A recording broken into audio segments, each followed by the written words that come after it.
Hello and welcome back again. This is Ms. Bushra with you, and we're back again for another lesson in Chapter 2, Section 2. We started off with the blood and the plasma. We mentioned each property of each blood cell, and now we're going to continue. In this page of the booklet, which you can find it in Zhyar photocopy, you will see that it's mentioning some terms. One of them is hemoglobin. We mentioned hemoglobin with the blood cells, and we said that the red blood cells have it inside them, and it has like 4 iron atoms. Okay? Now, it is used for transporting oxygen and to a lesser degree carbon dioxide, which we're going to study in the next section how it's happening. As for the white blood cells, there are 2 types that were briefly mentioned. We have phagocytes and lymphocyte. The suffix "cyte" means cell every time you see it. Phago means eater. So this type of cell usually eats another cell, maybe usually like a pathogen, like bacteria. They eat it, they engulf it, just like you eat a burrito. However, lymphocyte, there are, named after the lymph, okay, in the lymphatic system, which we studied, because you can find them there too.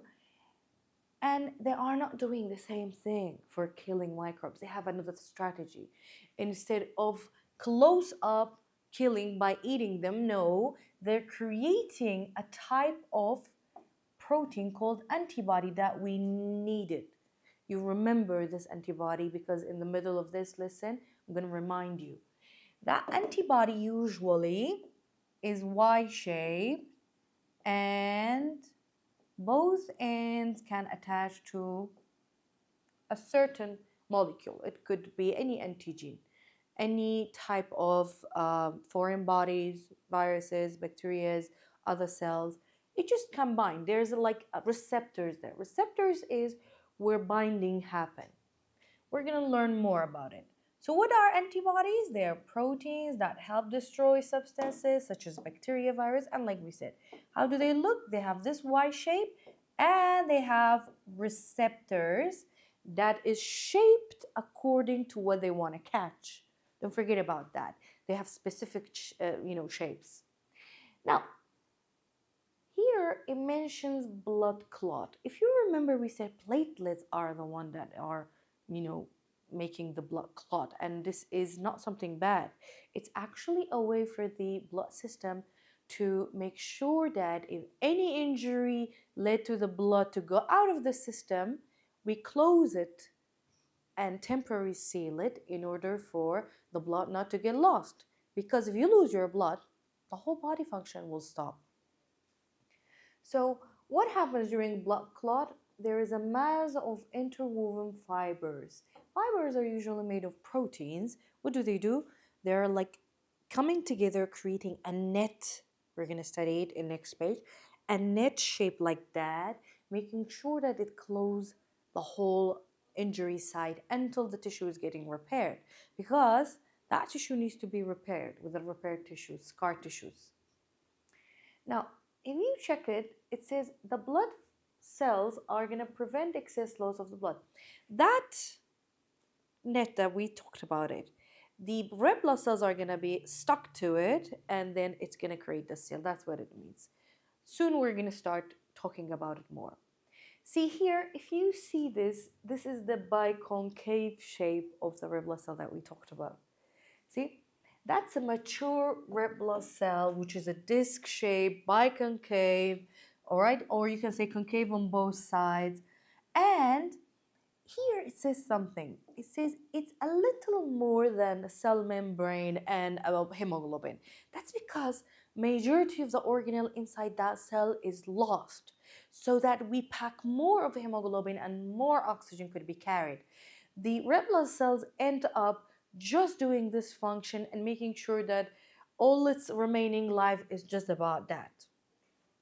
That's why their shape is like that. It creates more surface area for diffusion of oxygen too. Here we see a phagocyte. How do I know this is a phagocyte white blood cell, not a lymphocyte? That's because the white blood cell is engulfing and eating the pathogen. Okay, pathogen or any foreign body or any cells. It's eating it. That's something only phagocytes could do that. And we have types that we're going to talk about it in chapter 3. So this is how they destroy it. If there was like antibodies and the ones that were creating antibody, we would have said that this is lymphocyte. Here, you can clearly see another red blood cell, but that red blood cell has a platelet. See how smaller the platelets are compared to the red blood cells, just like how we described it before. This platelet is inactive. It's inactive. They get activated with certain stimulations, and when they get activated, their shape changes. They become pointy like that, have like hands like that to grab on something. They become super sticky. They could stick on anything as long as like it's rough enough to attach to it. So these are actually colored by those who are working on the picture. Either they stained them or they did something. In reality, they are colorless. See, what do? They are releasing chemicals for clotting factors so that the whole process start beginning. This is helping us with our next topic, how the blood process of clotting happen. See, what we need to learn is that this all happens during injury. It doesn't happen during normal, healthy blood, circulation where there's nothing happen. Only starts where a blood vessels tears or rips. There's an injury, there is blood leaking out, the bleeding happens. This is what happens. So like it says, once the damage happens, this is what creates all this. This is the first step. If you don't have this, you will not get the rest of it. So what happens is that those platelets start getting activated and they're starting to do what? Release factors. What are these factors? These factors are specialized in starting the process of clotting. Now it says vessel constrict, we're going to talk about that soon, and these chemicals, these factors and enzymes starts a series of reactions, have about 9 factors, each are following the other one until you get to the last step, which lead to what? Changing a protein into fibrin. This is where the net is going to be created. Let's visualize this and let's try to draw it. Let's see. Very nice. We have our template, whiteboard. Let's prepare our color palette and let's start. This is a blood vessel. Let's assume that this is a blood vessel that got damaged on this side. Okay? And now blood cells are leaking out. Let's say that these are the red blood cells and it starts bleeding. So the first thing happens is that the injured cell in this area starts releasing a factor. Let's say that there's more blood cells here. Okay. And let's say these are the platelets. Those platelets, they're small, but I'm going to make them like this. Those platelets start doing what? That get activated, their shape is changing, and they start going here, and they aggregate there. And they will release even more factors to bring even more platelets to the site. Okay? These enzymes starts creating a reaction cascade. What's that supposed to mean? There is a certain protein here called fibrinogen, that with the activation of the enzymes that the platelets send, it starts changing from these to lines like that, fibers. They are not more useful for us, and we call it fibrin.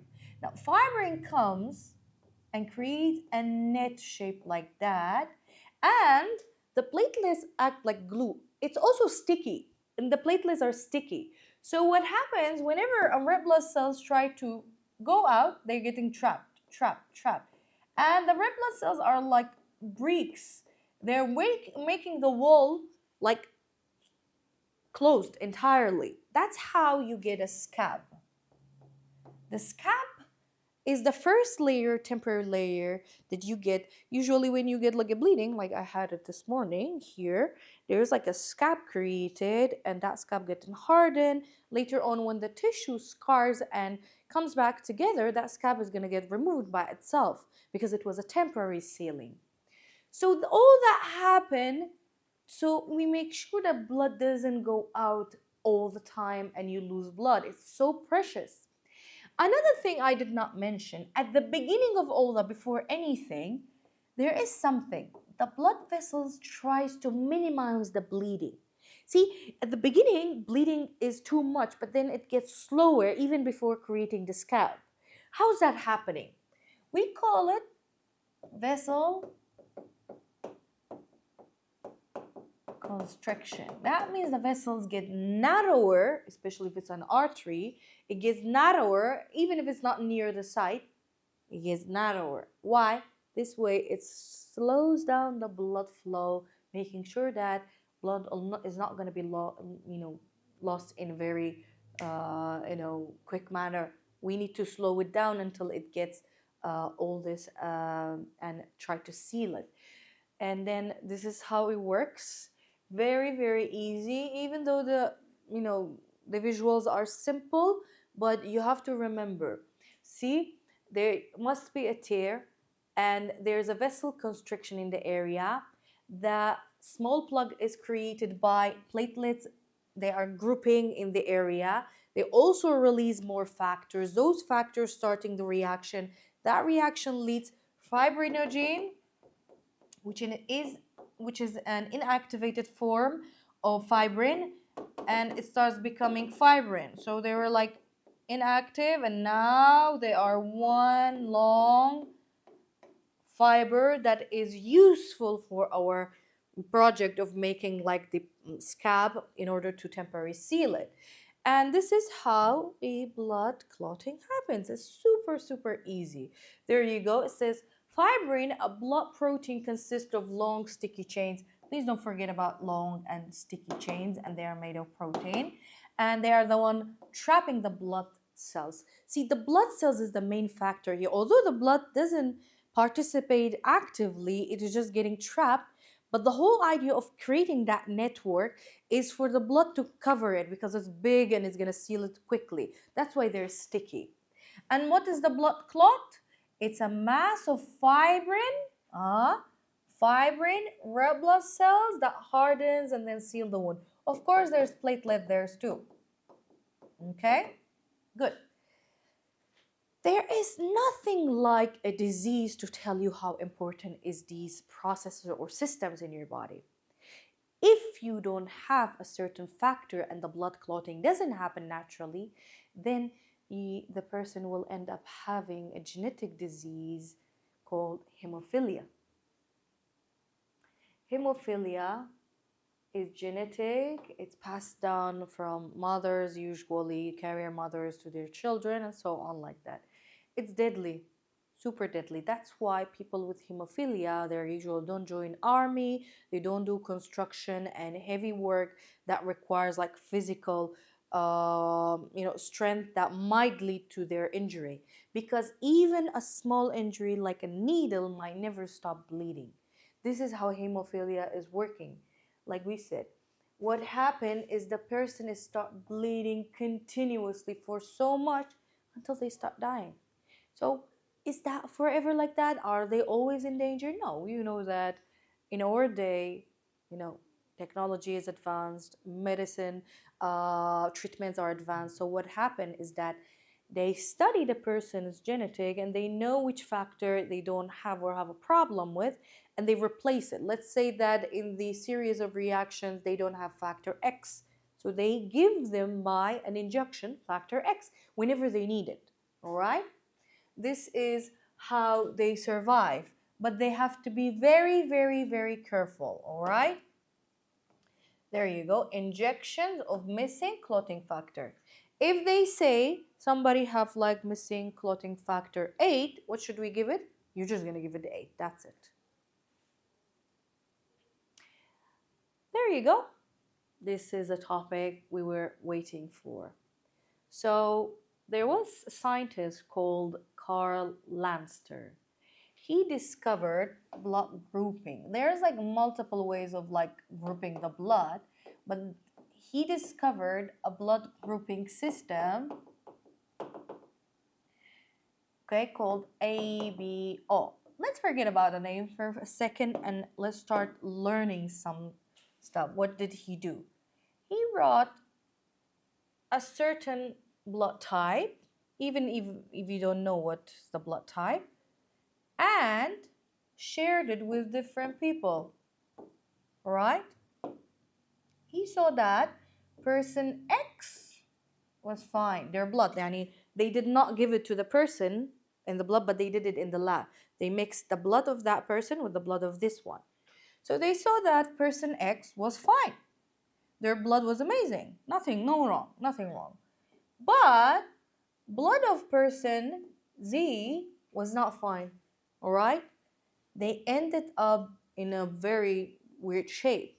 See, if I bring a tube and the blood, I mix it and it remains the same as when I mixed it, that's a fine reaction. It means it's fine. They are compatible.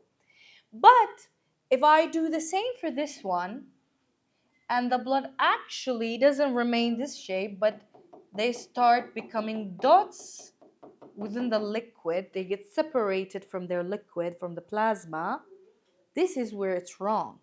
See, the normal blood, if they're compatible, they don't react, they remain like that.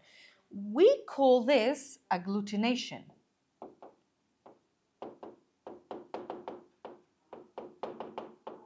And this is no agglutination.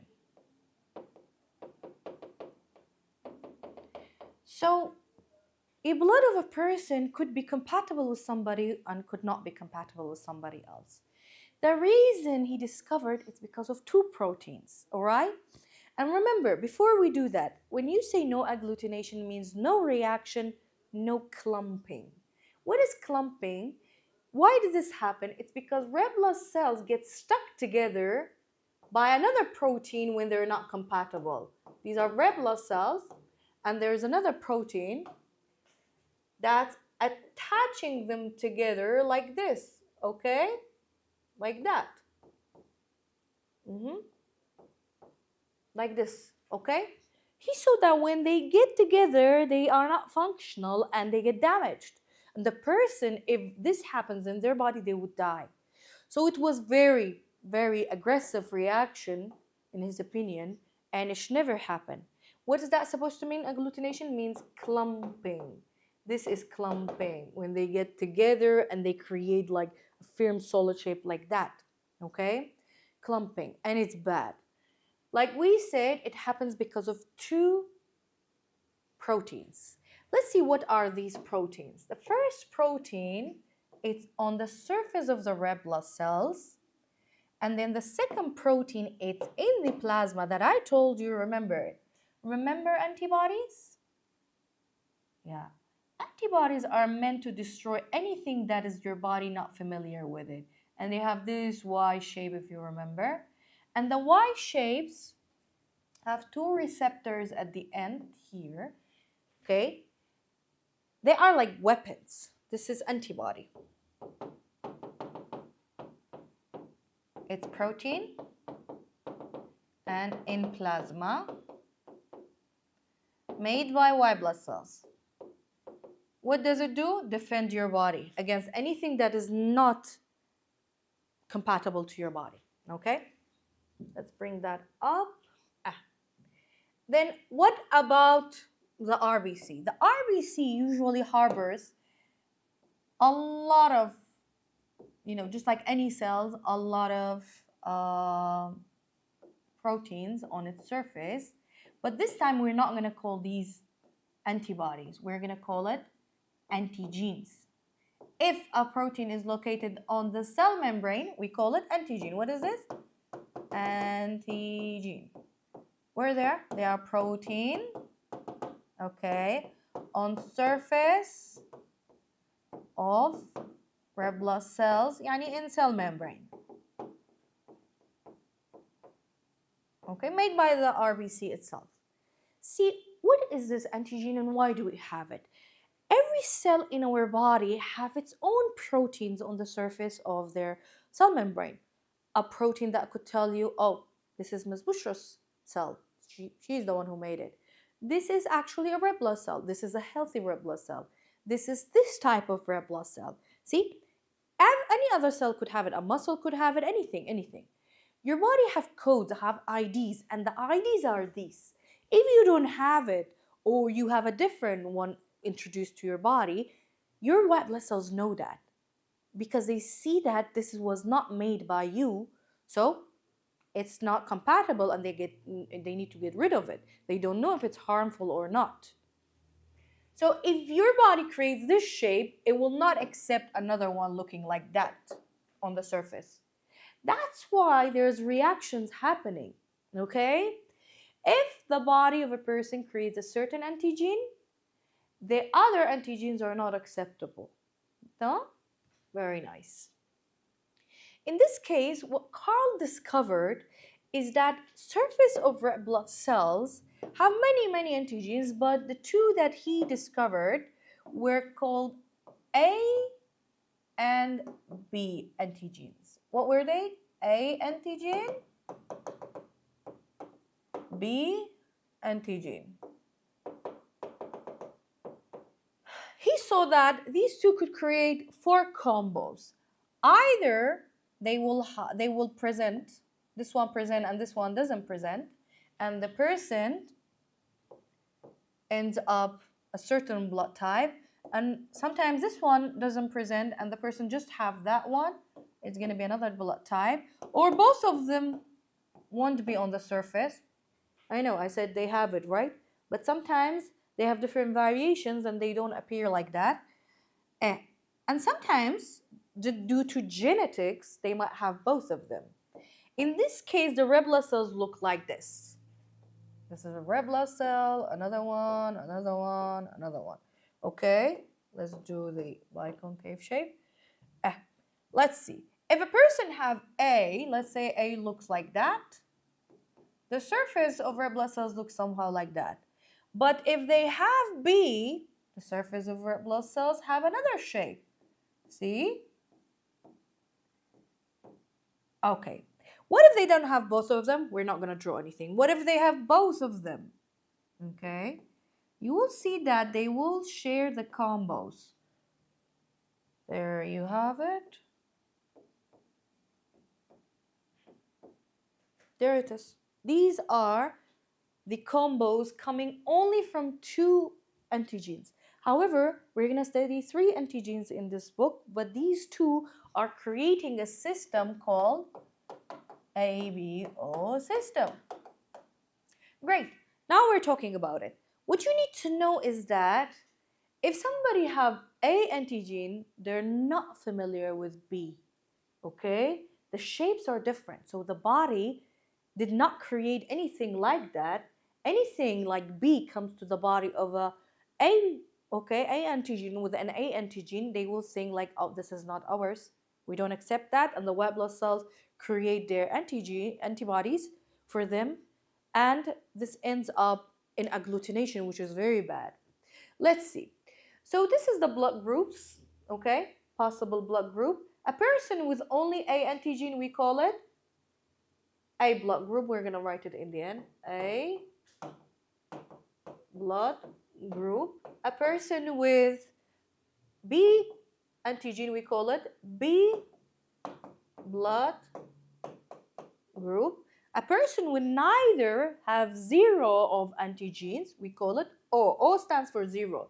O blood group.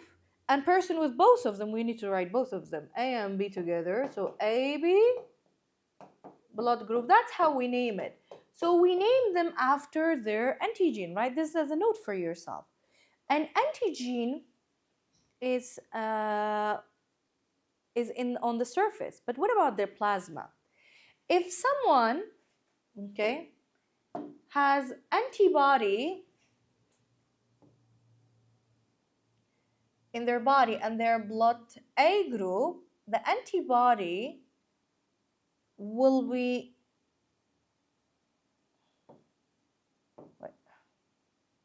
will take the shape of the opposite one. What's that supposed to mean? Okay, that means if there is an antibody for B, somebody with B group, and there's an antibody in their own blood, they don't attack their own, so they have to attack A. So the receptors here at the end, they take shape of A. That's why we call this anti-A antibody, like that. And then if somebody have A blood group, they would not attack their own, so they take shape of, okay, their complementary shape of B. So we call this anti-B antibody or B antibody, it's fine, okay? Like that. What if you don't have both of them? That means both of them are foreign to your body and body doesn't recognize it, like me, okay? So what happens is that the person will create both antibodies that are attacked either B or A if they come to their body. What about B? B is compatible with both of them. Both it's created here. So why creating a weapon against both of them? It's normal in the body. So we don't have antibodies in this case. Yeah? Very easy. There you go. If somebody with antigen A present, okay, on their red blood cells, they are A group, and they can create an antibody for B. Why? Because they are not familiar with B. Another, if somebody with B antigen, they will have antibody against A because this is their enemy. Somebody who doesn't have either one of them, both of them are the enemy, so they're going to create anti-B, anti-B, this is anti-B, and this is anti-A antibody, okay? For this one, both are familiar. Why creating an antibody for it? Is the body creating it, so we are not going to attack it. Based on that, the blood groups are made. Based on these two proteins, compatibility are studied between these cells, okay? I think it's fairly easy. You can take a screenshot of this and study on it. There you go. Everything we mentioned here, this is antigen, this is antibody, it's in plasma, this is on cell membrane of the red blood cells. Antigens mean anything that stimulates an immune response because antibodies were created by white blood cell, which is an immune response. All right? Now, if an antigen is normal to your body, it won't provoke the white blood cells and the white blood cell will not create antibody for it. But if they're not familiar with it and it's something new that their own body did not create it, then the white blood cells are going to create antibodies for it, which are going to destroy them, by the way. It could be anything that we call it antigens, but one of the things that we're going to call it is the protein on the surface here. An antigen actually is abbreviation for antibody generating substance. That means antigen is provoking the white blood cells to create antibody. That's what it means, the statement. And we talked about how Karl Landster found it. These two pictures, they brought it back in the multiple choice in a very new style this year. So I want you to focus on these pictures. See, the bloods here, these are RBCs. They are separated. There is no problem with them. No agglutination in this case. No agglutination, no clumping, nothing. While here, there is clumping. They aggregated in one side and there's empty sites here. So this is agglutination. And if you look at it in a lab, you will see an agglutinated blood will have a lot of dots in it because they got into separated from the liquid, like that. You will see it this way even on slide if you tried in your school. Okay, there you go. How many antigens do we have? We studied 2 of them and the third one is remaining for the next one because it's another system. According to ABO system, like we said, whichever antigen you have, you're going to be named after that antigen. A, if you have A antigen, your blood group A. If you have neither nor A nor B, that's O, means 0. If you have B, you're B. If you have AB, you're AB group. That's it.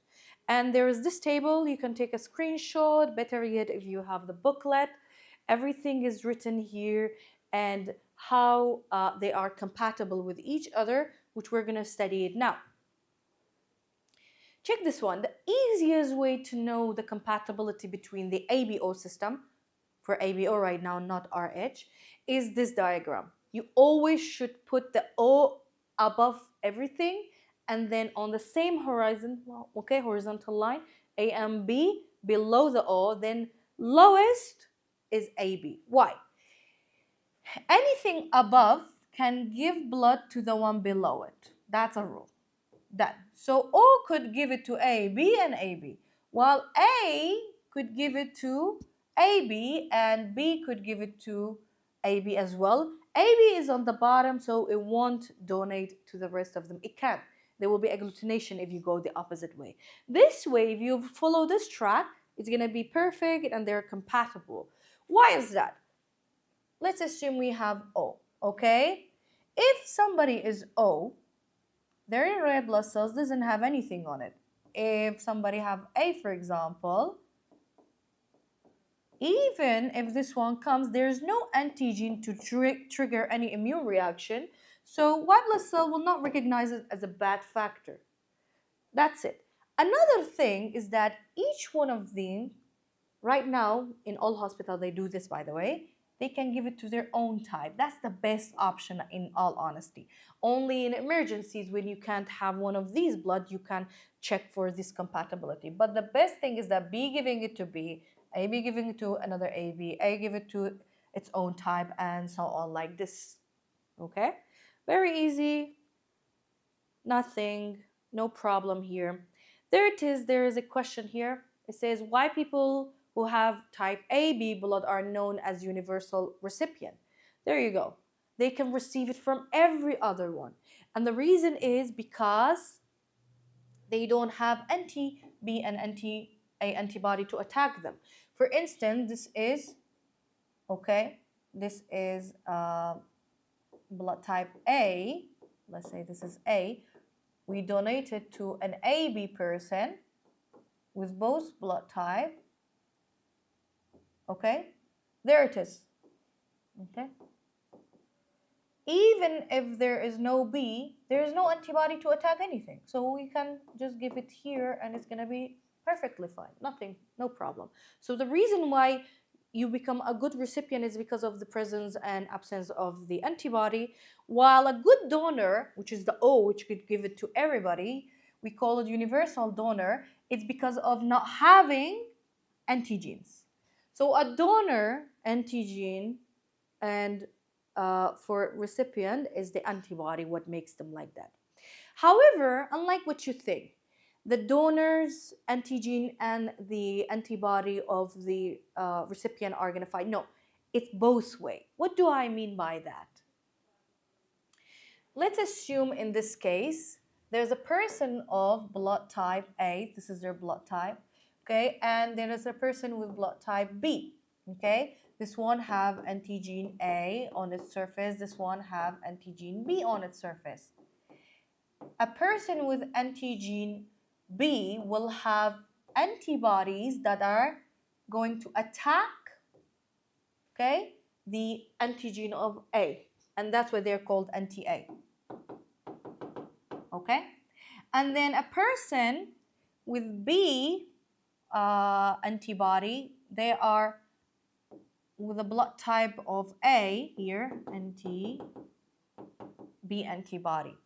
They are compatible to what? To the B type. This one, if this donates for this one, the antibody here is going to attack the red blood cells of the recipient. And the antibody here is going to attack the red blood cells of the donors, okay? Like that. It's not like only antibody of this one is shared with the antigen of this one. No, it's both ways. Antibody of this one attacks this one and so on like this. As long as the structure, they have antibodies or they have antigens. That's it. That's the idea. This was fairly easy. Now, what we're going to do, we're going to talk about the RH system. This is another extra antigen that we're going to add it. In ABO system, it was only about 2 antigens, all right? And we had 4 combinations. Here, it's about 1 antigen and we have like 2 combinations. But studying these 2 together, it gives us like 8 types of blood if we mix both systems together, all right? But in case here, you want to understand what's happening, instead of adding another letter saying A, B, D, no, we made it easier and we just add plus or minus indicating you have that antigen or you don't have it. How did they discover this antigen? Is that they used it on a rhesus monkey. It's a type of monkey. You can search it up if you want to. They saw that on the surface, other than A and B antigen, there's another one, okay, that could trigger agglutination. They saw that even sometimes an A person that gives it to another A person, there's agglutination. But according to what Carl discovered in the ABO system, that's not how it's supposed to work. Compatible ones should not have agglutination. But they saw, oh, there's another factor, another antigen that is responsible for all this.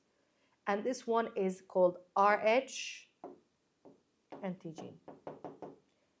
RH antigen, you're not going to say you have blood type ARH. No, that's too much. So what you're going to say, if the person have it, we're going to call it a plus. That means the antigen is on the surface. But there's also a possibility the person doesn't develop any antigen on its surface. So we're going to call this a negative blood type. That's how it works. Done. All right? There you go. If we see that we have RH antigen, no RH antigen. There could be AB plus, A plus, O plus, A minus, O minus, B minus, like that. All these combinations ended up with a blood group if you mix both systems together. You can see. However, there is one thing that we should know about it, okay? That an RH positive person will not create any antibody. However, RH negative person can develop antibody. Why am I saying can? Because the person does not have it all the time in their body, okay? It's only going to be produced when there is another blood type of positive type joining the body. So if somebody is O negative, for example, in their body, you're not going to say, oh, they have antibody for RH. No. We're not going to say that. We say they can develop it. They can have it, all right? It's possible. But they don't have it all the time in their blood. It's only produced when needed. When do we need it? If a plus type of group come to the body. Let's say A plus type donated blood to the A minus type, then the body of the person is starting creating RH antibody. So that antibody that is specialized for the RH is not developed unless there is a contact between the minus group with the plus group. Okay? That's the only time. So blood transfusion between RH plus and RH minus, it's like this. Look, an RH plus, let's say an RH minus. Let's see. An RH plus could get it from itself. An RH minus could get it from themselves too. However, an RH minus could give it to an RH plus, but because RH plus will never develop antibodies. But an RH plus could never give it to an RH minus. They could never be a donor for them. That is the only transfusion that it's not acceptable. For example, A plus giving it to A minus, not acceptable. AB minus giving it to A plus, acceptable, okay? It's only that RH negative are more sensitive about it. So we have like 4 combos. RH plus with RH plus, it's fine. RH minus with RH minus, fine. Same types is fine. RH plus patient receiving it from RH negative donor, it's fine. However, negative patients, or like even if you don't say patients, okay, recipient we can say, could not receive it from any Rh positive. That's the only combo that we have a problem with. In this case, we have something, this type of disease, or you can say disorder, not disease.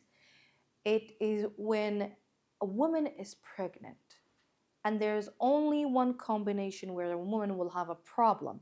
If the mother is negative and the father is positive, this is where we have something called might develop called erythroblastosis fetalis. See, like we said, mother Rh negative, father Rh positive.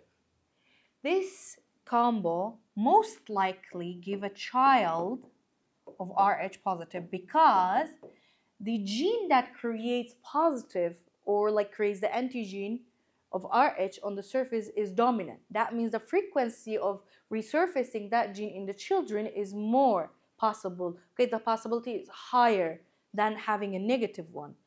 This is the only combo you're going to think about it when we come to a problem of pregnancy with the antigen Rh. Got it? Even if you change either one of them, that disorder doesn't happen. What do we call the disorder? Erythroblastosis fetalis. Okay? See, erythro means red blood cells destroyed by, okay, in the children. What's the reason of that? There is this, see, if a mother is negative and the child is positive, in first pregnancy, the body doesn't recognize that there is a child that is positive, because if the blood between these two get crossed, then the mom's body start creating antibody. Remember, antibodies are not present in the body for Rh only. I did not say for A and B. For Rh normally. Only if there is a blood cross between positive and negative, then the body creates it. See, it's fine because the placenta would not let it. But during birth of the first child, if they were positive, there will be a breach between the mom's blood and the child's blood. And the body of the mom start recognizing the white blood cells that there was actually a big antigen with a lot of positive antigens on them. And this is danger. This is red zone. And they start doing what? They start producing antibodies against any positive parts that are coming, okay? Any positive blood that's come to the body. Now, we say that the bodies of the mom is sensitive. Sensitive means they have these antibodies. And if the second pregnancy happened and it is positive again, positive like I said, the antibodies are going to breach the mom's placenta and reach the blood of the baby and start agglutinating the blood, which is dangerous and it leads to miscarriage. That's why when a woman is negative and marrying a positive blood type of person, that needs like awareness, because after first child they have to have a certain injections to prevent this from happening. So in the first case there was no erythroblastosis fetalis. In the second case, if it's positive again, positive following a positive, don't forget about that, this is might happen. Okay, this is where erythroblastosis fetalis might happen. What is this erythroblastosis fetalis? If the antibodies from the mom's body cross the placenta and attack the baby's blood, killing it, and it's fatal. It is killing. It might lead to the death of the baby. However, fortunately, we have methods of preventing that. In this condition, Rh mom, what happens to them is that we need to immunize their body against Rh antigen. See, if the mom's body already have a certain Rh antibody in them, we give the antibody by ourselves. Any breach that happen, any blood of the baby crosses to the mom's body, these are gonna kill it. However, this is, you're gonna say, Miss, isn't it the same thing? Why would you give them like Rh antibody yourself? Oh, no, that's different. the body of the mom did not recognize it. She could not produce it. Okay? So these are going to get destroyed. And for second pregnancy, there's no sensitivity. The body is still oblivious of knowing that there was actually a plus type, because they destroyed it even before the mom recognized it, the body, the white blood cells. Okay? How to prevent a newborn fetus from dying from erythroblastosis fetalis? That if the person, okay, or the baby, the breach happened but survived to come out of the mom's body, was old enough to survive it, we have to do immediate blood transfusion of Rh positive of their same type. Let's say the baby is A positive, we should give them a positive blood. If it's A, it's better, okay? That way the blood gets replaced and they might survive. A high chance they will survive. Okay, there is the table again. Like we said, usually the mom starts getting these shots either after delivery or before delivery. There's a certain range. It starts from week 28 of pregnancy, preparing the body, and again even after the delivery. Because one thing that we want to avoid, if the mom is sensitive or sensitized, that means their body starts producing and it's going to be forever like that. So we want to prevent that by giving another type of antibody that's going to perish after a while. There is the compatibility between Rh positive and negative again in another form. Remember, the only time we don't accept it if it's an Rh negative, giving it to Rh positive blood type. And there we go. We have this table that tells us that which blood group have which antigen, and in numbers too. Same for antibody and what they're compatible with. This is from the book and it's very important. You need to know every detail about that, and if you understand it, it's going to be easier. And this is the end of the chapter. Thank you for listening. There are, however, some questions here. You can screenshot it and try to write the answers down below in the question section or comment section. And inshallah, in the next lesson, I'm going to try to solve it. If not, I will put it on my TikTok. Have a nice day, and we'll see you in section 3. Bye-bye.